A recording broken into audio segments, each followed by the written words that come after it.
Hello साथियों, मैं BL लूणा मेरे यूट्यूब चैनल स्टडी टाइम में आपका हार्दिक स्वागत करता हूं। पिछली जो क्लास थी उसके अंदर हमने बालकांड से संबंधित 50 क्वेश्चन देखे। आज उससे आगे है, जो 51 नंबर से लेकर हम 100 नंबर तक यानी 50 क्वेश्चन है वो इस क्लास के अंदर देखेंगे। हमारे जो सिलेबस के अंदर जो रामचरितमानस का जो बालकांड है वो दे रखा है और फर्स्ट ग्रेड का जो सिलेबस है वो हम इस प्लेटफॉर्म पर पूरा सिलेबस करेंगे। तो अगर आपने पिछली जो क्लास है वो नहीं देखी है तो एक प्ले लिस्ट बनी हुई है फर्स्ट ग्रेड के नाम से, वहां पर ये सारी वीडियो है जिसके अंदर हिंदी साहित्य का इतिहास, काव्य शास्त्र और जो व्याकरण है, सभी जो हमारे जो पत्र लेखन जितना भी जो सिलेबस दे रखा सारे वीडियो इस पर कंटिन्यू है, आप जाकर उसको वॉच कर सकते हो। किसी भी प्रकार का डाउट कंफ्यूजन होता है तो भी आप मेरे को कमेंट करके पूछ सकते हो। वीडियो पसंद आती है तो इसको लाइक करिए, अभी तक चैनल को सब्सक्राइब नहीं किया तो सब्सक्राइब जरूर कर ले। बिना समय गमाए हम शुरुआत करते हैं आज की क्लास की। तो वैसे 51 नंबर का क्वेश्चन है और आज की क्लास के हिसाब से ये पहला क्वेश्चन है। मांडवी का विवाह किसके साथ हुआ था? तो जो भरत है, राम के जो भाई थे, उसके साथ में हुआ था। 52 नंबर का क्वेश्चन है, रामचरितमानस में 4 घाट या संवाद क्रमश कौन से? यानी संवाद का मतलब होता है आपसी जो बातचीत होती है दो के बीच में। तो काक भुसुंडी और गरुड़ का संवाद 1 नंबर का है। शिव और पार्वती का संवाद 2 नंबर का है। याज्ञवल्क्य और भारद्वाज का संवाद है वो 3 नंबर का है और तुलसीदास और संतों का संवाद है वो 4 नंबर का है। तो ये चारों ही महत्वपूर्ण संवाद है, इसको आपको अच्छे से याद रखना है। 53 नंबर का क्वेश्चन है, यहाँ कुम्हड़ बत्तियां कोऊ नाही, जे तर्जनी देखी मर जाई, पद में आश्रय विभाव है, तो लक्ष्मण है। 54 नंबर है, भरे भुवन घोर कठोर रव रवि, बाजी तजी मार्गू चले, चिकर ही दिग्गज डोल मई आई, काल कुरुम कल मले। पंक्तियों में काव्य गुण है तो ओज है, काव्य गुण है और काव्य जो रीतियां है यानी प्रसाद गुण है, ओज गुण है, माधुर्य गुण है ये, और जो रीतियां है, गौड़ी रीति है, पांचाली रीति है, वेदर्भी रीति है, इनको मैंने अच्छे से मेरे यूट्यूब चैनल पे बताया है। अगर वो क्लास आपने नहीं देखी है तो आप जाकर उसको कंटिन्यू वॉच कीजिए, आपको अच्छे से समझ में आ जाएगा कि ओज गुण कहाँ होता है, प्रसाद गुण कहाँ होता है, माधुर्य गुण कहाँ होता है, कौन सी रीति कहाँ होती है, इसको अच्छे से मैंने समझाया है।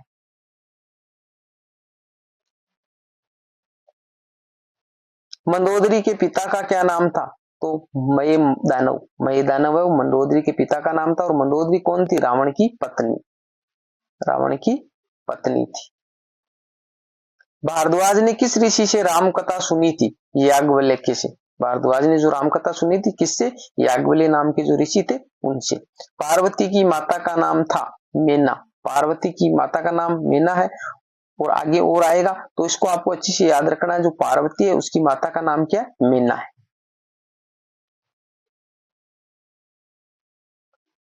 किसने प्रतापभानु को पृथ्वी पर अजय होने के लिए नित्य 1 लाख ब्राह्मणों को भोजन करवाने का उपाय बताया था? तो प्रतापभानु है, उसको अजय होने के लिए कौन सा जो ऋषि है उसने कहा था कि 1 लाख ब्राह्मणों को प्रतिदिन भोजन करो जिससे आप अजय हो जाओगे, फिर आपको कोई जीत नहीं पाएगा। तो वो कपट मुनि नाम का जो मुनि था उसने इसे बताया था। पुरइनी शब्द का शब्दार्थ क्या है? बालकांड के अनुसार बताइए। तो पुरइनी शब्द का अर्थ होता है कमलिनी, और ये क्या है? कमल जो शब्द है उसका स्त्रीलिंग है और इसके अंदर इनी प्रत्यय लगा हुआ है। प्रत्यय भी मैंने अच्छे से बता दिए आपको। 60 नंबर का क्वेश्चन है, राजा प्रतापभानु को शिकार के समय मायावी सुअर का रूप रख कर भड़काने वाला राक्षस था, काल केतु नाम का जो राक्षस था। 61 नंबर का क्वेश्चन है, रघुवीर जयमाल देखी देव बरसे ही सुमन, सकुचे भूआल जनु बिलोके रवि कुमुद गन। इसमें कौन सा अलंकार है? तो उत्प्रेक्ष अलंकार है, ये नाम आया जनु। तो जनु, जनहु, मनु, मनहु, मानो, इस प्रकार के जो शब्द है उसके अंदर उत्प्रेक्ष अलंकार होता है। और वैसे अलंकारों को अच्छे से समझना है तो मैंने यूट्यूब पे मेरे अच्छे से मैंने अलंकारों को बताया, आप जाकर वहां पर इसको देख सकते हो। ये तो शॉर्ट तरीका है कि जो शब्द देकर हम पकड़ ले, बाकी पूरा अच्छे से इसको अर्थ समझने के लिए आपको मैंने अच्छे से समझाया अलंकार, आप जाकर उसको देख सकते हो। बालकांड में तुलसी ने राम से भी बड़ा किसे बताया है? राम के नाम को, यानी बालकांड में तुलसीदास ने कहा कि राम से भी बड़ा राम का नाम है। 63 नंबर क्वेश्चन है, अतिरीस बोले वचन कठोरा, कहू जड़ जनक धनुष को तोड़ा, पंक्ति में आश्रय विभाव है, परशुराम। आश्रय वो होता है जिसके अंदर जो भाव जागृत होते, तो यानी परशुराम को जो गुस्सा आता है जब धनुष तोड़ते राम, उस टाइम जो धनुष तोड़ने का जो वर्णन है उसकी बात हो रही है।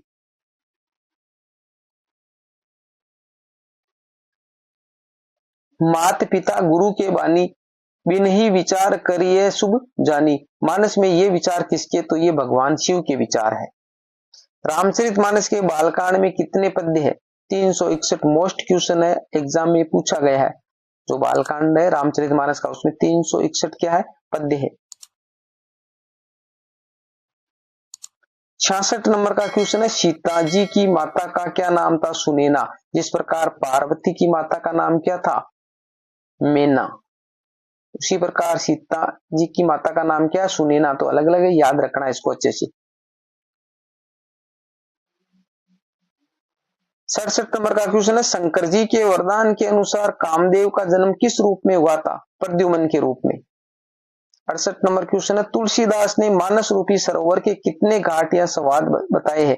तो इसके अंदर 4 बताए, जो अगले पैराग्राफ में आंसर ये रहे 4।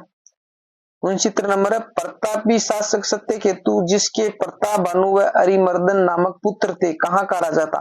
तो कैकई का राजा था। 70 नंबर क्वेश्चन है, बालकांड में जागवलिक शब्द किसके लिए प्रयुक्त हुआ है? तो जागवलिक शब्द है वो याज्ञवल्क्य की जो ऋषि है उसके लिए प्रयुक्त हुआ है। ऐसे ही क्वेश्चन है जो बालकांड से लिए जाएंगे, तो आप इनको अच्छे से दिमाग में सेट कर लीजिए। 1 या 2 क्वेश्चन आएंगे आपको यहाँ से देखने को मिल जाएंगे। पूरा जो बालकांड पढ़ोगे इतना टाइम खराब होगा, बाकी ये 1-1.5 घंटे की जो सारी क्लासें होंगी जिसके अंदर आपका काम हो जाएगा। रावण किस वाद्य यंत्र को बजाया करता था? वीणा। निम्न में से किस राजा ने भगवान का यश सुनने के लिए 10,000 कान मांगे थे? राजा पृथ्वी। 73 नंबर का क्वेश्चन है हमारा, बालकांड में प्रयुक्त शब्द वृक्ष केतु का शब्दार्थ है शिव। जो वृक्ष केतु शब्द है वो शिव के लिए प्रयुक्त है बालकांड के हिसाब से। विश्व मोहिनी के पिता का क्या नाम था? शीलनिधि। 75 नंबर क्वेश्चन है, राजा जनक के पुरोहित थे शतानंद। 76 नंबर क्वेश्चन है, नारद जिस रूपवती कन्या पर मोहित होकर भगवान विष्णु से हरि रूप मांगने गए थे उस कन्या का क्या नाम था? तो विश्व मोहिनी। विश्व मोहिनी पर वो मोहित हो गए थे, तो उसको मोहित करने के लिए भगवान जो नारद है वो भगवान विष्णु से वो हरि का रूप मांगने गए थे कि जो आपका रूप दे दीजिए। यानी विष्णु है उसको हरि कहा जाता है, तो उसने बोला कि आपका रूप मेरे को दे दीजिए। 77 नंबर का क्वेश्चन है, किसके माता पिता का नाम देवहूति और कर्दम मुनि था? कपिल मुनि के। प्रताप भानु और अरिमर्दन के पिता कौन थे? सत्यकेतु। 79 नंबर क्वेश्चन है, बालकांड के अनुसार शिव और शक्ति किस ऋषि के आश्रम में गए थे? अगस्त्य ऋषि के आश्रम में। 80 नंबर का क्वेश्चन है, तुलसी के आरंभिक जीवन की बहुत सी जानकारी मूल गोसाई चरित्र में मिलती है, ये किसकी रचना? तो ये बेनी माधवदास की रचना है मूल गोसाई चरित्र।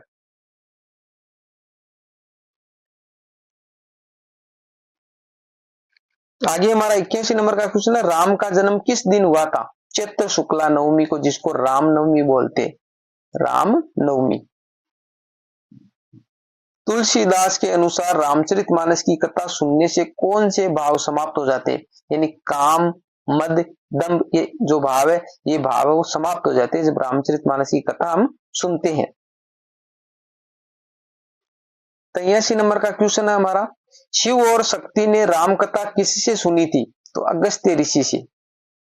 रामचरितमानस में कितने कांड है? 7 कांड है, और 7 कांड का मैंने सूत्र से आपको समझाया। बालक 4 अयोध्या के 2 चल दिए अरण्य, किसकिंदा में सुंदर लागे लंका में पार उतरने। तो इसको सूत्र को आप अच्छे से याद कर लीजिए, क्योंकि जो बालकांड ये जो कांड है ना, इन कांड को क्रम से पूछा जाता है।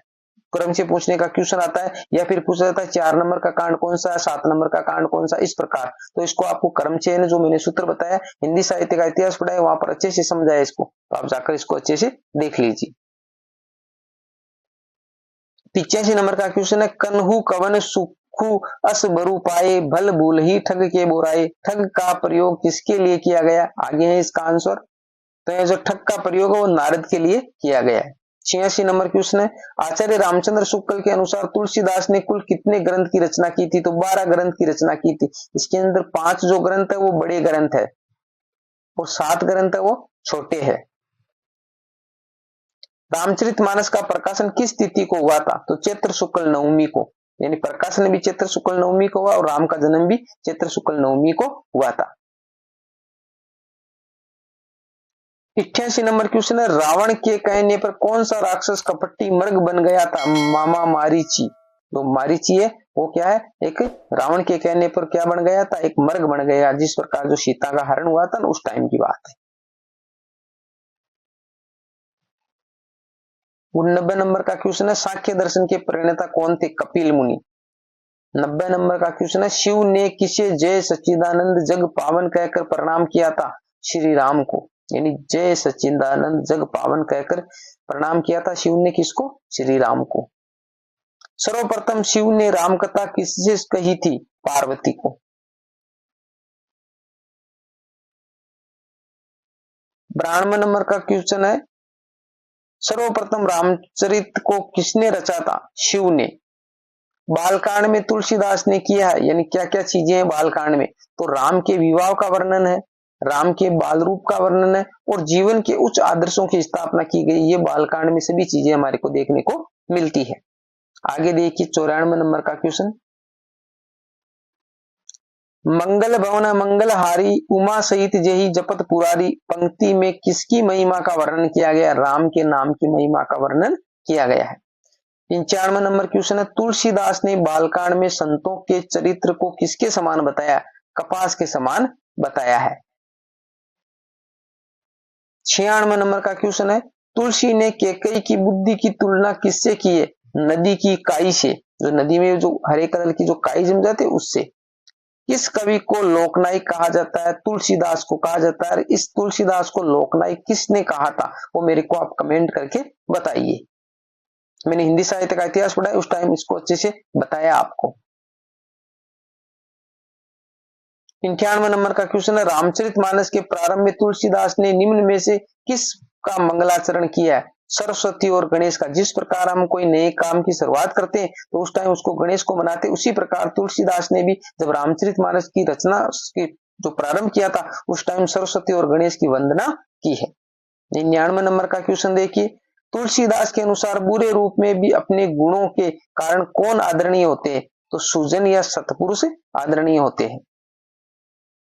आगे जो 100 नंबर का क्वेश्चन, इस क्लास का लास्ट क्वेश्चन है, रामचरितमानस में किस रस की प्रधानता? तो शांत रस की प्रधानता है। जो हमारा संत काव्य है, संत जो काव्य है उस संत काव्य के अंदर कौन सा रस है? शांत रस ही है।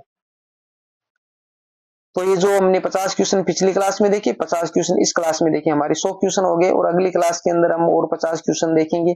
ठीक है, उम्मीद करता हूँ ये क्लास आपको अच्छी लगी होगी। अगर अच्छी लगी है तो इसको लाइक करिए, अपने दोस्तों के साथ में भी शेयर कीजिए। अभी तक चैनल को सब्सक्राइब नहीं किया तो सब्सक्राइब जरूर कर ले। मिलते हैं अगली वीडियो में, तब तक के लिए जय भीम जय भारत।